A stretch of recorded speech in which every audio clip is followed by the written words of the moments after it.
It's finally game day and the nerves have officially set in.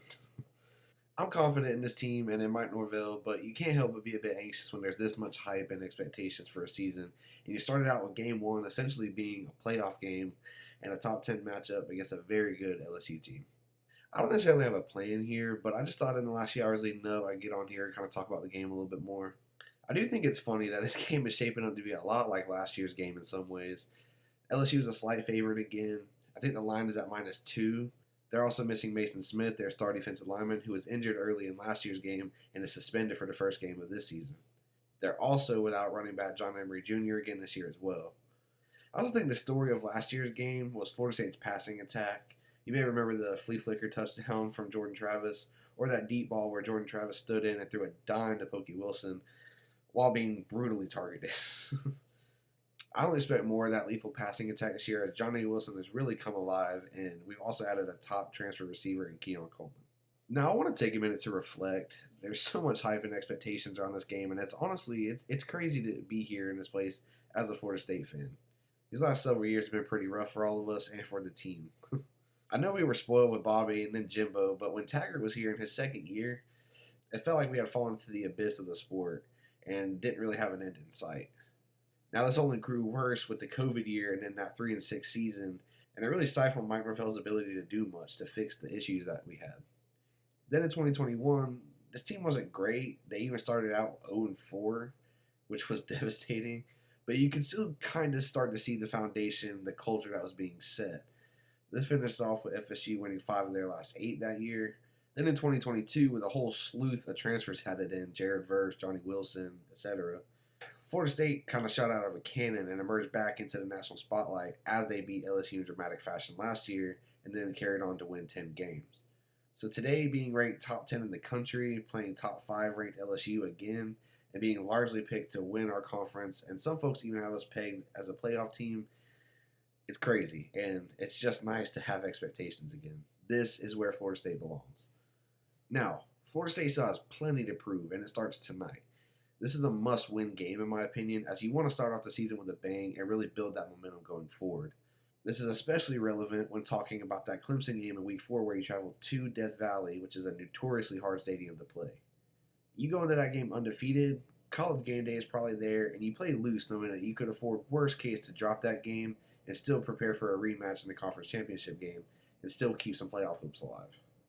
This LSU game is also big because I believe Florida State will have about 60 recruits in attendance Sunday night, and we're talking big dogs like Jeremiah Smith, LJ McCray, and so many more.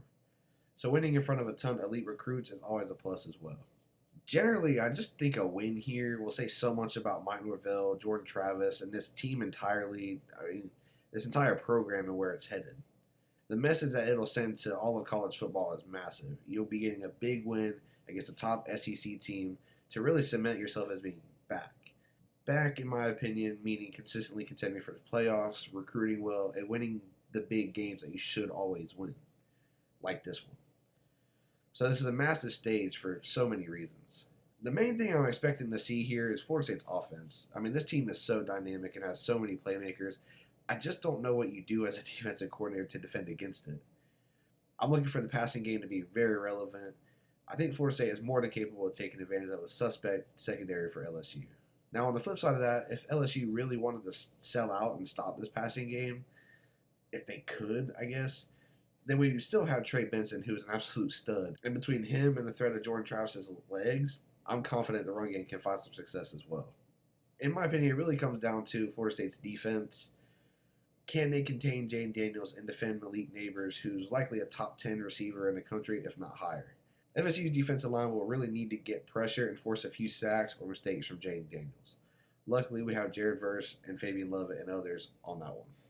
I think there's a few other factors in this one too, like the fact that Mike Norvell has really outcoached Brian Kelly in each of their matchups.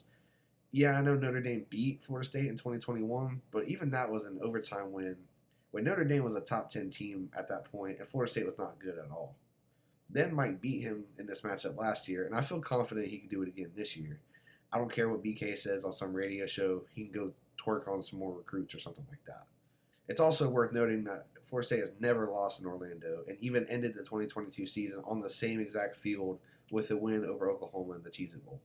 I think this game is going to be incredibly fun to watch. I've already got all my tailgating snacks and everything else. I'm almost guaranteed to lose my voice just like I did last year. But I think it'll be a very fun game, and I think it'll be fascinating to watch these teams and coaches go head to head.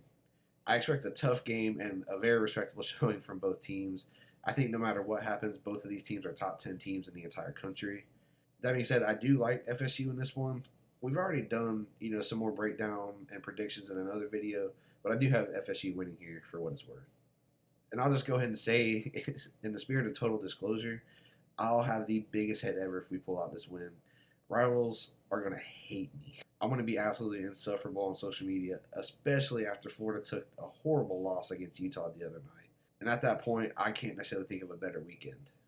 College football is back, FSU football is back, and I'm super excited for this game and the entire season. We'll definitely be doing a video after the game, talking about it, reactions, all that good stuff. But in the meantime, like, subscribe, and let's talk Noles.